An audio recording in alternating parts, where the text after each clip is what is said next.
दत्तात्रेय श्री चक्रपाणी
मालडीच्या कुमरा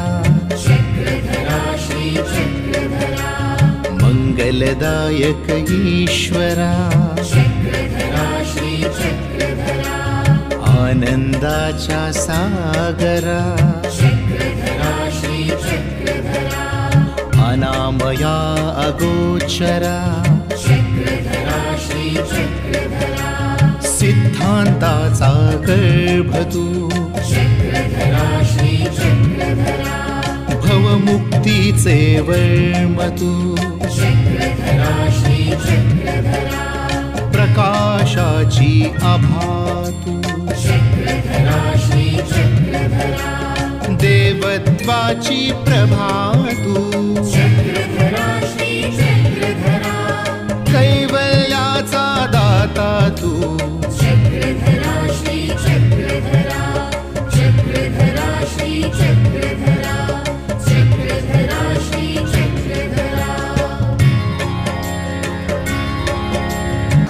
श्री दत्तात्रेय भगवान की जय।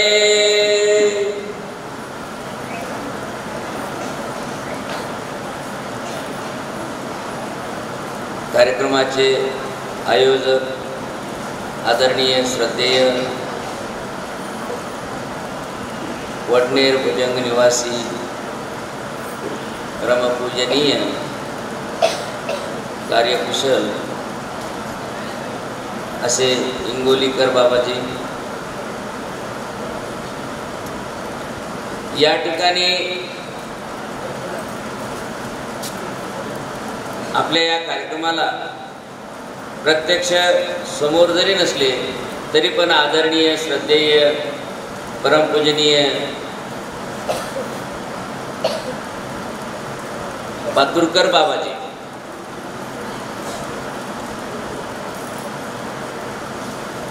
त्याचप्रमाणे माझ्या समोर बसलेले करकी या कार्यक्रमामध्ये ज्यांनी कार्यक्रमाचं सूत्रसंचालन हाती घेतलं होतं आणि ते शेवटपर्यंत कुठेही खंड न पडता अगदी अखंडित सुरळीत आणि मोहकरित्या ज्यांनी कार्य पार पाडलं असे आदरणीय श्रद्धेय आज येथे ज्यांनी सूत्रसंचालन केलं असे आदरणीय श्रद्धेय त्यांच्या मुलांची झाली करणार असं केरळा निवासी अक्षरशः त्यांनी आपल्या मंदिराचा सर्व कारभार सोपून दिला। तिथं माझ्यासाठी पूर्ण वेळ त्यांनी घेतला, सर्व समर्पण वेळेचं, आणि वेळेच द्यायला लोकांना कंजूसी असते। असे आदरणीय श्रद्धेय परमपूजनीय दत्तराज बाबा, आणि या ठिकाणी माझ्या समोर असलेले ईश्वरीचे अनुसरलेले साधनवंत, वेदवंत, बोधवंत, अनुसरले ज्ञानी भक्त, त्याचप्रमाणे गावातील प्रतिष्ठित नागरिक आणि ईश्वरीचा सर्वात लाडका परिवार माझ्या बंधू भगिनी,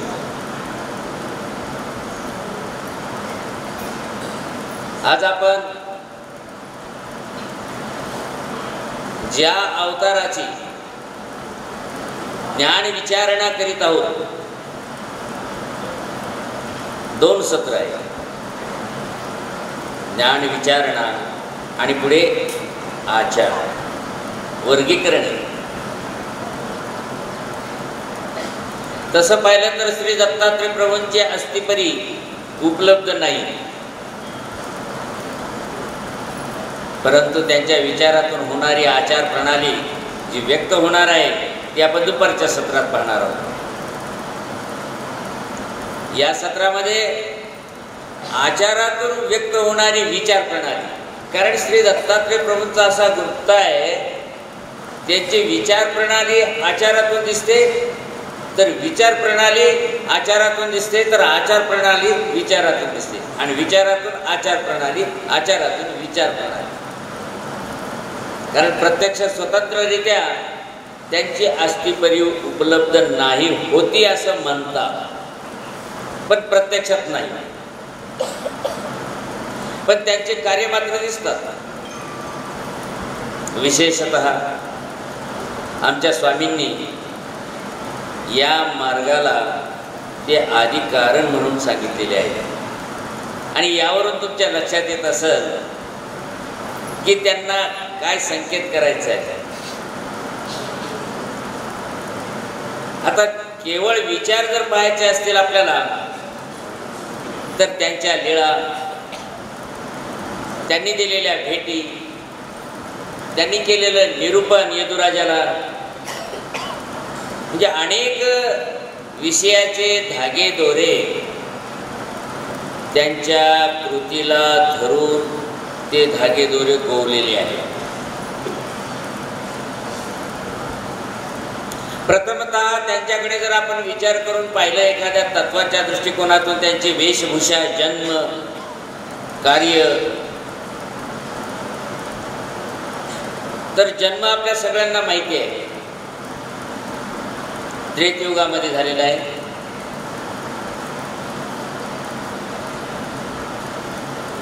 अत्रि, अनसूया, माता पिता, काय ते अहोभाग्य ज्यांनी या अवताराला जन्म दिला.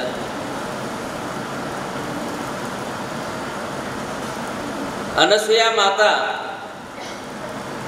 हिचे पुराणामध्ये काही मतमतांतर आलेले आहे,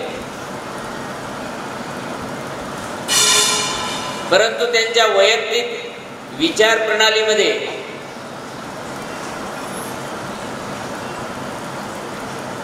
ज्या श्री दत्तात्रय प्रभूंच्या लीळा, ज्या श्री दत्तात्रय प्रभूंचं कर्तृत्व नेमकं यायला पाहिजे होतं, तिथे एक मोठी समस्या निर्माण होते. ती अशी, श्री दत्तात्रय प्रभूंच्या नावाखाली झालेले संत त्यांनी स्वतःला श्री दत्तात्रय प्रभूंचा अवतार म्हणून उद्घोषित केल्यामुळं त्यांचेही चरित्र श्री दत्तात्रय प्रभूंच्या नावाखाली मिसळल्या गेले. मग ते गाणगापूरचे दत्तप्रभू असो की आणखीन कुठले असो, दत्त संप्रदाय पुष्कळ आहे. सगळ्यात आद्य दत्त संप्रदाय महाराष्ट्रामध्ये जर असेल तर महानुभाव दत्त संप्रदाय. महानुभाव हा दत्त संप्रदाय आहे आणि सगळ्यात अगोदरचा आहे. त्यानंतर बाकीचे सगळे दत्त संप्रदाय, गुरुचरित्र वगैरे जे आहे हे 14व्या शतकाच्या पुढचे. परंतु महानुभाव दत्त संप्रदाय म्हणण्याचं कारण, या मार्गाला ते दत्तात्रय प्रभूच अधिकारण आहे. आणि म्हणून हा दत्त संप्रदाय आहे महानुभाव.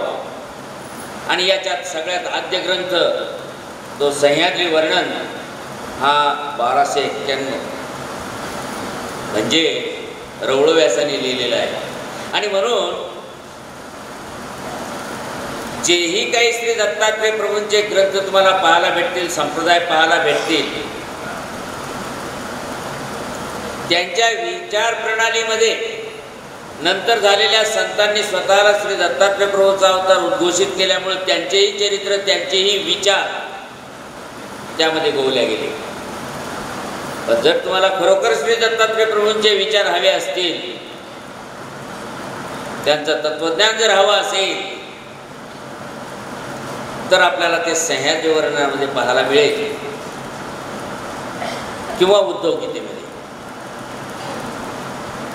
भास्कर भट्ट बोरीकरांनी जे उद्धव गीता हा ग्रंथ सादर केलेला आहे, ज्यामध्ये यदुराजाला जे निरूपण केलं, त्या निरूपणामध्ये तत्वसार प्रगट होतो. हा तत्वसार विचारात घेत असताना पहा, श्री दत्तात्रय प्रभू हा चिरायू अवतार होता. पण तो चिरायू अवतार कसा? दृश्य की अदृश्य? दृश्य म्हणावं तर संतांचे दर्शन समोर यायले किंवा काल्पनिक चरित्राचे दर्शन समोर येत आहे. साहित्याच्या दृष्टिकोनातून जर विचार केला, परमेश्वर मनुष्य वेशामध्ये येऊन ज्ञानदान करत असतात. आणि ज्यावेळेस आपण त्यांचे इतर ग्रंथ, काही संस्कृत साहित्य पाहतो, त्यावेळेस ते विचार ऋषीमुनींचे किंवा त्या नावाखाली झालेले इतर संत किंवा त्यांना आपल्या संप्रदायामध्ये कसं घेता येईल म्हणून त्यावर चढवलेला मुलामा, म्हणजे ते आमचे वैष्णव आहेत, मग वैष्णव घेण्यासाठी विष्णूच्या अलंकारात टाकायचं. शैव आहे, शैव घेण्यासाठी त्यांना तिकडून शंकराचार्याच्या संप्रदायात कसं ओढता येईल. हा रसिकेचपणा श्री दत्तात्रय प्रभूबद्दल साहित्यामधून दिसून येतो. महाविद्यालयामध्ये PhD सुद्धा झालेल्या आहेत, परंतु गोंधळ हाच की संतांचं चरित्र आणि श्री दत्तात्रय प्रभू चरित्र एकातच. कारण संत ते स्वतःला श्री दत्तात्रय प्रभूचा अवतार म्हणून घेतात आणि म्हणून त्यांचे चरित्र, त्यांच्या पुराण कथा एकात एक मिसळलेले आहेत. आणि म्हणून सर्वसामान्य जण हा गोंधळात पडतो. काय भानगड आहे? मार्मिक या मासिकामध्ये बाळासाहेब ठाकरे लिहितात की मुंबईमध्ये दत्ताचे अनेक प्रकार, त्याच्यावर त्यांनी संस्कृत श्लोक पण दिलेले होते. कारण आपल्याला जर विचार पाहायचे असतील तर त्यांच्या आधी मूर्ती डोळ्यासमोर घ्या, कारण त्यांच्या अस्तिपरी त्यांनी सांगितलेलं तत्वज्ञान प्रत्यक्ष त्यांनी कोण्या वेशात काय सांगितलं हेही आपल्याला स्पष्टपणे रेखांकित करता येत नाही. फक्त यदुराजाचं मात्र निश्चित रेखांकित करता येतं. यदुराजाला जे सांगितलं अगदी तुटपुंज तेवढंच आहे, 24 गुरु आख्यान आणि सह्याद्री वर्णनात जे काही थोडंसं काले तेवढं. बाकीचं नंतरच्या मध्ये विश्वास कसा ठेवावा. पण मात्र चिरायू अवतार, आमच्या स्वामींनी सुद्धा स्तुती केली. आमच्या स्वामींनी सुद्धा अवतार परंपरेमध्ये शेवटी त्यांच्याकडे निरोविलं. त्यांच्याकडे निरोविलं तर त्यांची विचार प्रणाली आम्हाला स्वीकारायची आहे. ती विचार प्रणाली कशी? हा कसा प्रश्न. आणि म्हणून त्यासाठी आपल्याला याच्यातून विचार प्रणाली निवडावी लागेल. नेमकी विचार प्रणाली आपल्या डोळ्यासमोर जर आली तर आपल्याला ठामपणे म्हणता येईल हे श्री दत्तात्रय प्रभू. त्याच्यामध्ये संताची भेसळ न व्हावी. मानव संप्रदायामध्ये संताची भेसळ होऊ देत नाही. आणि म्हणून मानव संप्रदायामध्ये कितीही आचार्यासारखे प्रत्यक्ष प्रेमाला पात्र होणारे व्यक्ती जरी असले तरी त्यांचे समाधी किंवा त्यांना ईश्वराचे अवतार म्हणून त्यांचे चरित्र ईश्वर चरित्रात मिसळवित नाही. तो दोष आहे. आणि म्हणून महानुभाव दत्त संप्रदाय कसा, आणि म्हणून महानुभाव संप्रदायाच्या दत्त संप्रदायाची विचार प्रणाली कशी हे आपल्याला आधी नीट समजून घ्यावी लागेल. प्रथमतः श्री दत्तात्रय प्रभूंची मूर्तीच कशी, कोण्या मूर्तीतून आपण डोळ्यासमोर त्यांचं ध्यान आणून त्यांचं चिंतन करावं, त्यांचं स्मरण करावं.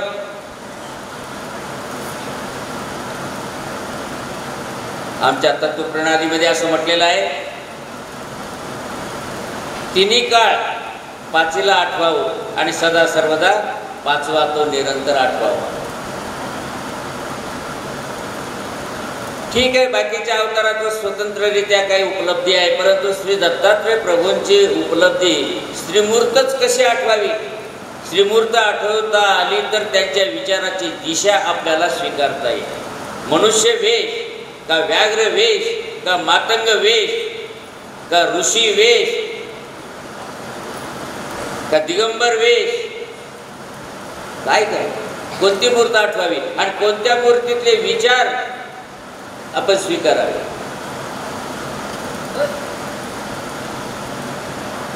परब्रह्म परमेश्वर अवतार श्री दत्तात्रय प्रभू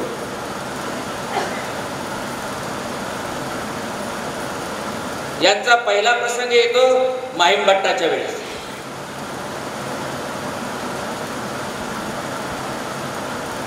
माहीम भट्टाचा गर्व गगनाला पोहोचलेला होता.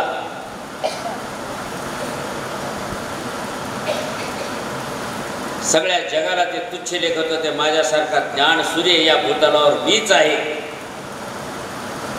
म्हणून हातात मशाल, का तर आकाशातला सूर्य तो, तर पृथ्वीवरचा ज्ञान सूर्य मी. अशा या विचारातून जे माहीम भट्ट वावरत होते. 5 शास्त्राचा अभ्यास महाराष्ट्रात केला. 6वं प्रभाकर शास्त्र अभ्यासण्यासाठी तेलंगणात जाऊन मोठ्या कसोटीला उतरून ते अवगत करून मीमांसा शास्त्र. आणि मग काय पाहायचं, तिथं तर अहंकाराला शिगच लागली. पण जेव्हा ते स्वगृही परतले,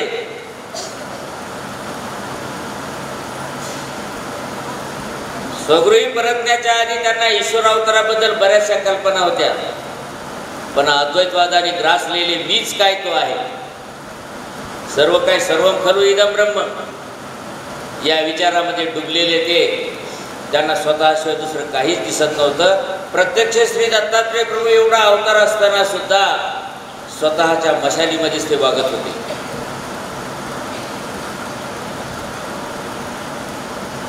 त्यांची श्रद्धा होती गुरुवर. त्यांचे गुरु म्हणजेच सासरे, सासरे म्हणजेच मामी, ते म्हणजे गणपती अपयव. आणि जेव्हा त्यांच्या पुढे यांनी आपले विचार व्यक्त करीत असताना गणपत अपयवनी आमच्या सर्वज्ञांकडे निर्देश केला. त्यावेळेस त्यांना असं भासलं की माझ्या सासऱ्याला आणखी माझ्याबद्दल कुठेतरी कमतरताच वाटेल. कारण असं का म्हणतात, ते म्हणले तुमचं एवढं ज्ञान आहे ना, जर कधी तुमची भेट सर्वज्ञ श्री चांगदेव राऊळ यांच्याशी जर झाली तर तुमच्या वाचलेपणाचं बीज होईल, सार्थकता होईल. सांगा, जे सर्वज्ञ श्री चक्रधर स्वामी श्री दत्तात्रय प्रभूंना अधिकारण म्हणतात, ज्यांच्या विचाराला त्यांनी पूर्णपणे खतपाणी दिलेलं आहे, त्यांच्या विचाराशी निगडीत तत्वज्ञान त्यांनी समोर मांडलेलं आहे. कारण परमेश्वर एकच एक असतो आणि त्यांच्या तत्वज्ञानात बदल नसतो. बदल होतो तो फक्त चौकटीमध्ये. चौकट जुनी झाली की ती दुसरी येते, पण जागा तीच राहते, ढाचा तोच राहतो, फक्त त्याला रिपेअर केलं जातं. अवतार दुसरा आला तर फक्त त्याला रिपेअर करून आजूबाजूचं चौकट बदलल्या जात असते. तत्वज्ञान एकच असते. मग ते तत्वज्ञान भगवान श्रीकृष्णाचं असो वा श्री दत्तात्रय प्रभूंचं असो की श्री चक्रपाणी अवताराचा असो, म्हणजे द्वारावतार, कोणताही अवतार आपण अवतार घेत असताना जीवाच्या कणवा पाहून त्याप्रमाणे कार्यप्रणाली हातात घेत असतात आणि त्याप्रमाणे विचार प्रवाह ते आपला प्रदर्शित करीत असतात. त्याप्रमाणे आपल्या तत्वज्ञानाचा रूप, त्याप्रमाणे तत्वज्ञानातल्या विचाराची दिशा उद्बोधित करीत असते. परंतु व्यसनामुळं कदाचित विचारात तुम्हाला वाटेल बदल होत असत. मुख्य गाभा तोच असतो. मी अगोदर सांगितलं, ढाचा बदलतो, मुख्य विचार तोच असतो. उदाहरणच घ्यायचं झालं तर द्वारावतीकार पहा. ज्यांना आवर द्यायचं व्यसन, विद्या दातृत्व करण्याचं व्यसन, कशामुळं? कारण तिथल्या जीवांच्या कणवा ईश्वरापासून विद्या घेण्याच्या होत्या. त्यासाठी तर अवतार घेतला खरा, पण प्रत्येक अवताराचं तत्व एकच, जीवोद्धरण. परमेश्वर अवतार घेतात जीवोद्धरणासाठी, आणि म्हणून त्यांनी ते आपलं व्यसन बाजूला ठेवून जोगऱ्याला ज्ञान दिलंच. आमचे श्री दत्तात्रय प्रभू ज्यांनी पारद करावयाचं व्यसन स्वीकारलं, परंतु त्या पारद करण्याच्या व्यसनामधून ज्या जीवांचे दोष नाश करायचे आहे, ज्या जीवांनी ईश्वराच्या हातून आपलं अंत जोडलेला आहे, ज्या जीवांचे किडळ संस्कार, किडळ कर्म ज्याच्यामध्ये ते जखडलेले आहेत, परंतु कुठेतरी कणवेचा धागा तिथे पोहोचलेला आहे की ज्यामुळं परमेश्वराला अवतार घेऊन त्यांना त्या ठिकाणी श्री दत्तात्रय प्रभूंनी पारद करून त्यांना आपल्याकडं किंवा त्यांच्या फळाला जे अपेक्षित आहे त्यांना तिकडे त्यांनी त्याचा रस्ता दाखविला. रस्ते भिन्न आहे. अनुसरल्याचा रस्ता वेगळा, वासनिकाचा वेगळा, नामधारकाचा वेगळा, कदाचित यातले त्यात होतील तो भाग वेगळा. ऊर्ध्वगतीला जाणारा प्रसवामुळं खाली जाऊ शकतो आणि अधोगतीला जाणारा कणवेमुळं वर झेप घेऊ शकतो. काय सांगावं? कोण्या जीवाची कणव कशी आहे हे सांगता येत नाही. पण अवतार बी असे हट्टी असतात, थोडाफार दोष असला ना, सर्व क्षाम्यच किंवा प्रारब्ध जर असलं तर ते तिथं त्याला पारद करायच्या व्यसनातून त्याचं प्रारब्ध संपवून टाकून आपल्या हाताच्या स्पर्शाने, आपल्या विचाराच्या दिशेनं त्याला ऊर्ध्वगतीला घेऊन जात असतात. म्हणजे श्री दत्तात्रय प्रभूंच्या विचारातला पहिला मार्ग ऊर्ध्वगतीला नेतो, भलेही व्यसन ते असेल, नाही का?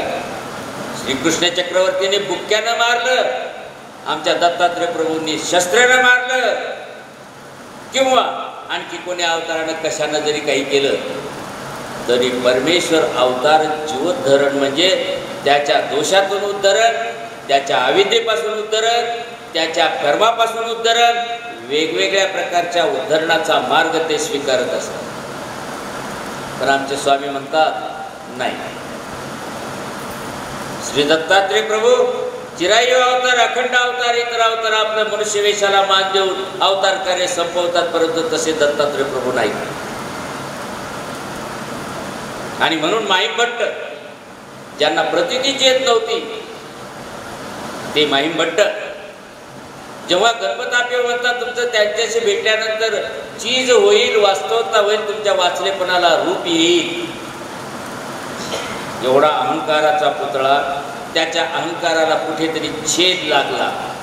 आणि तुम्हाला माहिती आहे, संभावितस्य कीर्तीर मरणात अतिरिच्यते. ज्याला जगामध्ये काय या पूर्ण भारतामध्ये चर्चेमध्ये कोणी आणू शकला नाही, अशा माणसाच्या प्रतिष्ठेला गणपत आप्याने छिद्र पाडलं की बाबा रे त्यांच्याशी भेटला तर तुझं चीज होईल. वास्तविक श्री दत्तात्रय प्रभूंचा जर सहवास आला असता ना, त्याचा अहंकार कळाला असता, पण त्याला कळालंही नसतं ईश्वर अवतार कोण आहे ते. स्वामींच्या सहवासामध्ये आल्यानंतर चर्चेमध्ये परांगमुख झाल्यावर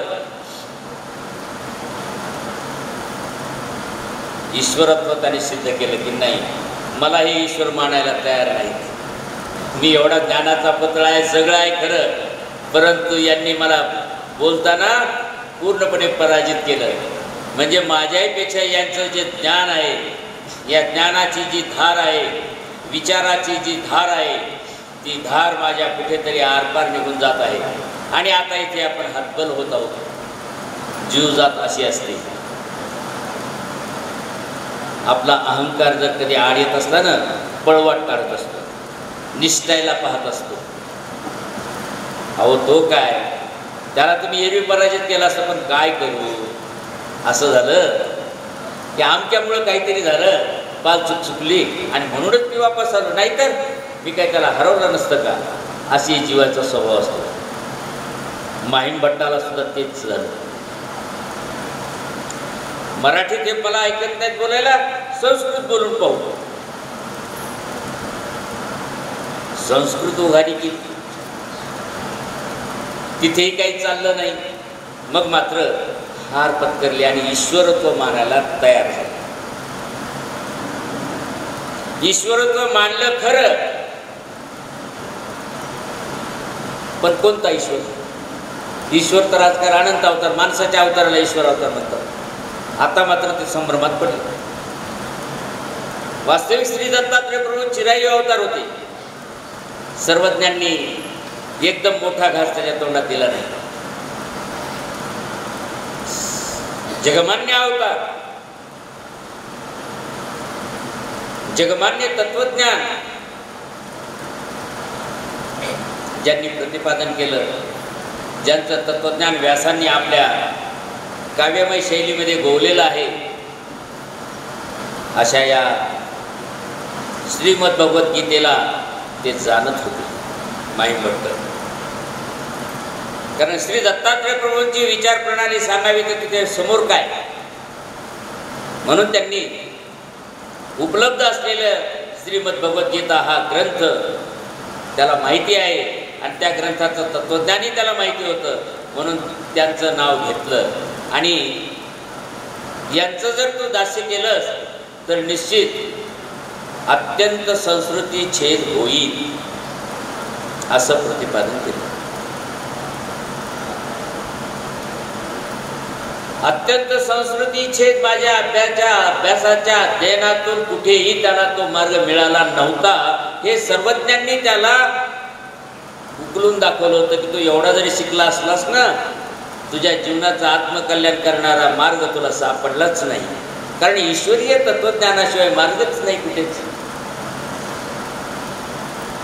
आणि म्हणून श्री दत्तात्रय प्रभूंना पुढे समोर न आणता त्यांनी श्रीकृष्ण भगवंताला पुढे घेतलं. पहिल्या सुरू यांचं तू दास्य करावं. श्री दत्तात्रय प्रभूंचा नेमका असा कोणता ग्रंथ नाही पुढे त्याच्या पुढे मांडायला.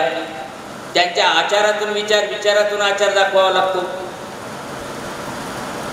आणि म्हणून हा पुन्हा गोंधळात पडत, म्हणून सुरुवातीला त्यांनी भगवान श्रीकृष्णाला पुढे केलं आणि हे ईश्वर अवतार यांचं दास्य केल्यानं तुला मोक्ष मिळेल असं त्या माहीम भट्टाला दाखवून देण्यात आलं. माहीम भट्ट क्षणभर स्तब्ध झाले, कारण त्यांनी गीता अभ्यासलेली होती. त्या तत्वज्ञानाला तोड नव्हती. लक्षात घ्या, ज्या वेळेस जगाच्या पाठीवर सगळे संप्रदाय, सगळ्याच धर्मांना आव्हान करण्यात आलं,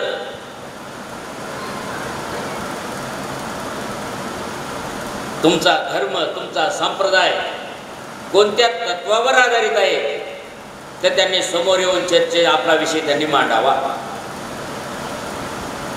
ही सभा कुठे झाली होती? शिकागोला. आणि त्यावेळेस भारताला एवढे महान अवतार श्री दत्तात्रय प्रभू सारखे, सर्वज्ञ श्री चक्रधर स्वामी सारखे, भगवान श्रीकृष्णासारखे अवतार ज्या भूमीवर आपलं कार्य करून गेले, परंतु एकामध्येही त्यांचे विचार स्पष्टपणे मांडण्याची कुवतच नव्हती. कारण अन्यथा ज्ञान यानं भरकटलेला हा समाज कोणतंच एक त्याला नीट सांगता येईना. कुठल्या भक्तीमध्ये एक मार्ग नाही, सकाळी एक, दुपारी एक, संध्याकाळी एक. माझ्या शिष्याला मी म्हटलं, का रे बाबा, तू दुकानामध्ये जातोस आणि सकाळी उत्पत्ती दाखवतोस, त्याच्या दुकानामध्ये अथ ते इति एवढी लाईनच लागलेली होती सगळ्या संतांची, परमेश्वर अवताराची, त्याला काय भेद आहे? अरे म्हटलं, तू काय करायलास असं, अशी उत्पत्ती दाखवत, अरे ईश्वर भक्ती कर ना तू. माझा शिष्य होता, हक्काने म्हटलं, नाही ना बाबा म्हणे, काय करावं म्हणे. कदाचित एवढ्यांना उत्पत्ती दाखवत ते एक तर पावत आणि माझा धंदा तर चांगला चालत. अरे मला आंधळ्यानं जर असे दगड मारत बसशील तर तुला काय मिळेल याच्यात? तुला आंबा पाहिजे तर आधी आंब्याचं झाड पाय, आंब्याचं झाड पाहिलं तर आधी मोसम पाय, त्याला आंबे आहेत का, त्याच्यानंतर विचार कर की ते आंबे कोणत्या फाटलीला आहेत, नाही तर बुडालाच बसतील दगड मारत, कधी तुला आंबा पडत. अरे काय कठीण आहे समस्या. आमची जीवाची हीच गती आहे. कुठं काय मारावं काही ज्ञानच नाही. बरं तर बरं, नाही तर पुढच्याला मारताना आपलंच डोकं फोडून घेतो उलट घालून. भक्तीचा गोंधळ सगळा, कुठलंच काही नीट नाही ना. अशा अज्ञानाने, अन्यथा ज्ञानाने भरकटलेला हा समाज, ज्याच्या आचारामध्ये, विचारामध्ये एकरूपताच नाही, कशाला त्यांना देव ज्ञान देतील? सगळ्यात मौल्य विचार आहे तो श्री दत्तात्रय प्रभूंचा, त्यांच्या विचाराचा. त्यांचे विचार जर तुम्हाला हवे असतील तर पहिले एक निष्ठतेकडे तुम्हाला यावं लागेल. नाहीतर दत्तात्रय प्रभू सगळ्याच वेळेस सगळंच तुम्हाला दाखवत राहतात. काय तुम्हाला घ्यायचे ते पाहून घ्या तुम्ही. आमच्या स्वामींनी मात्र प्रभूंची अस्थिपरी दाखवत असताना त्यांच्या दर्शनाची महिमा वर्णन केली. का वर्णन केली? कोणती दिशा होती ती, कोणत्या विचाराला त्यांनी समोर केलेला आहे की जे विचार श्री दत्तात्रय प्रभूंना प्रदर्शित करीत आहे. ज्या विचारांनी श्री दत्तात्रय प्रभू आम्हाला पावन होऊ शकतील, ज्या विचारांनी आम्हाला श्री दत्तात्रय प्रभूचा आनंद घेता येईल, तो विचार, तो मार्ग या माहीमट्टाला नाही कळाला. आणि खूप विचार करायला आले की यांनी श्रीकृष्णाचं नाव घेतलं. जे तुम्हाला मी सांगितलं होतं की जगाच्या शिकागो धर्मसभेमध्ये त्यांनी भारताचा प्रतिनिधी म्हणलं की दरवाजाच्या बाहेर काढून द्यायचं. अरे इथं नको नको नको, इथं चपलाची पूजा करतात, झाडाची पूजा करतात, माणसाची पूजा करतात, आणि देवाची पूजा करतात, आणि तत्वज्ञानाचं कुठंच बेस नाही, कशालाही देऊ. ज्यांच्यामध्ये ही सुद्धा कुवत नाही की मंदिरात गेल्यानंतर आपली दृष्टी जागृत ठेवावी, तिथंही बोळसट विचार. आपण कोण्याही देवी देवताच्या मंदिरात गेलोत, अहो स्वतःचं भान ठेवा. बुद्धिजीवी प्राणी आहात तुम्ही ग्रॅज्युएट आहात, तुम्ही PG शिकलेले आहात, डॉक्टर आहात, इंजिनियर आहात, प्रत्यक्षात सर्जरी करणारे डॉक्टर आहेत. परंतु भक्तीच्या बाबतीत मात्र निवळ आंधळे. त्यांच्या विचारही त्यांना माहीत नाही, विचाराची दिशाही माहीत नाही, सगळा चिखलच. कोणी काही सांगितले की हो जी निघाले. भगवान त्या शंकराच्या मंदिरात जेव्हा आपण जातो, तुम्हाला एक उदाहरण सांगायलो. मंदिर कोणते, ज्याची त्याची श्रद्धा असते, आवडी असते, त्याच्याबद्दल प्रश्न नाही. बुद्धिजीवी माणसाची दारिद्र्य अवस्था कशी आहे ती तुम्हाला सांगायलो मी. विचाराचं दारिद्र्य, आचार तर लांब राहिला. आधी विचार पक्का पाहिजे, म्हणजे आचाराचं दारिद्र्य दूर होईल. अहो त्या मंदिरात गेल्यानंतर चौकटीपासून, पायरीपासून सुरू झालं.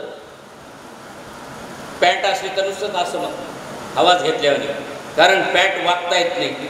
मग असं एक हात ते मोबाईल पडेल ना खिशातला, एक हात मोबाईल आणि एक हाताने आधा. म्हणजे वेगवेगळी शैली, वेगवेगळी आचार प्रणाली देव मिळवायला निघाले.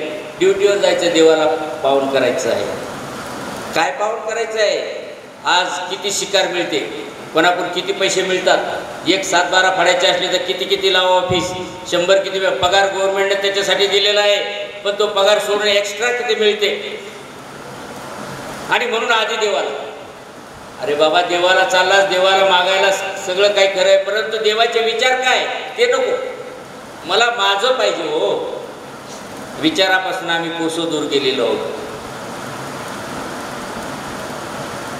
मस्त एवढी छोटी बॅग घ्यायची, काखत मारायची, मंदिरात जायचं, असं करून घ्यायचं, अंगाला लावायचा आणि खुर्चीवर बसले की आपलं शस्त्र उपसलं खाटकाचं. काय काम आहे? आडवं तिडवं, आता नाही चाल जा, हां साहेब, हां ठीक आहे, याला बोला, चपराशाला पाठवायचं. किती? अरे काय, ज्या मंदिरात तू दर्शन घेऊन ज्या खुर्चीवर बसलास तिथे तत्वाचा विचार, तिथे देवाचा विचार कितपत आपल्या डोक्यामध्ये वावरायला ते काहीच नाही. आणि म्हणून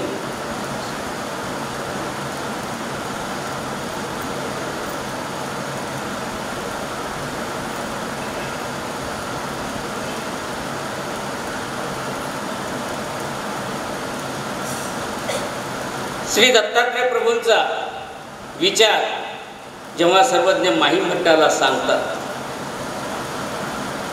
तेव्हा तो विचार सांगत असताना पार्श्वभूमिका श्रीकृष्ण अवतारापासून आली.